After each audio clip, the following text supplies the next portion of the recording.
Hey, church, what a crazy time to be alive. As a church, we're continuing to monitor the recommendations around all of our gatherings, including life groups and children's ministries, youth ministries, Sundays, and we'll communicate and act accordingly when we know more. At the moment, things are going ahead as normal until we're advised otherwise. I guess I want to have a quick chat more about the spiritual side of everything that's going on.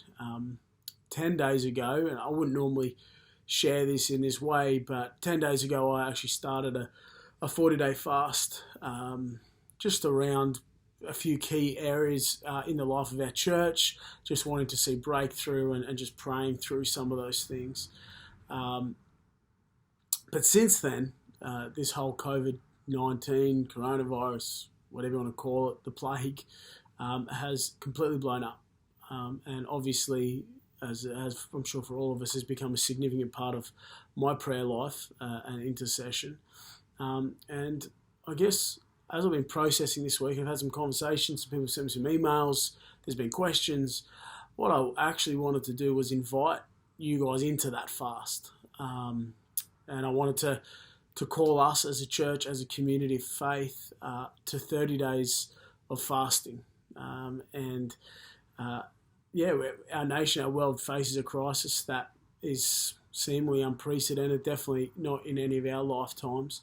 And together we want to pray and we want to believe that our God is bigger. And so we want to see that breakthrough. So from tomorrow, let's start fasting together. Every 3 days, what I want to do through our different communication channels is actually send out a specific area of prayer with some accompanying verses that will give us a bit of guidance. So each 3 days we'll send something out which will kind of cover the next few days and give you something to focus on. So that'll come through our e-news channels, through our social media and all those sorts of things. Fasting looks different for everybody. But I want to encourage you around two things. One is that what you fast actually removes something from your life that you usually depend on. Fasting is really about saying, God, you've got this, and it's a really significant reminder that we don't live on bread alone, but on the Word of God and who He is and the reality of His Spirit and His power.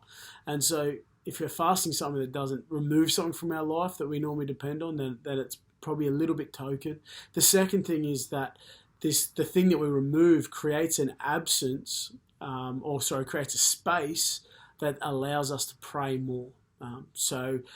For me, what I've been fasting these last 10 days and for the next 30 days is I've just been doing one meal a day. The rest of the day is water, and then I'll have a simple meal at dinner time outside of a special occasion where I might switch that to lunch or go out, just depending on what's happening. But one meal a day, water the rest of the day, keeping it super simple. And then what that has done is actually, for most days, allowed me to grab my lunch break where I would normally sit and eat and actually pray and seek God. It's also allowed me to be more aware of what I'm praying for and what I'm believing for as I've felt that hunger. And so it's going to look different for everyone, but find what works for you. Share with your spouse or with a friend so you can keep each other accountable. And let's see God together. Because we believe that His will can be done, His kingdom can come on earth as it is in heaven.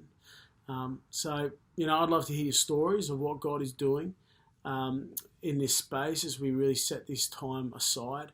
So please communicate those things, send them through, put them in comments if you're watching this on social media. But remember, we are better together. And more than ever, we need to believe the truth that Jesus is the Prince of Peace and He's on the throne. So tomorrow, 30-day fast. Let's do it together as a family, as a church, and let's see some breakthrough for our nation and right around the world. Love you guys heaps, and excited to see what God does.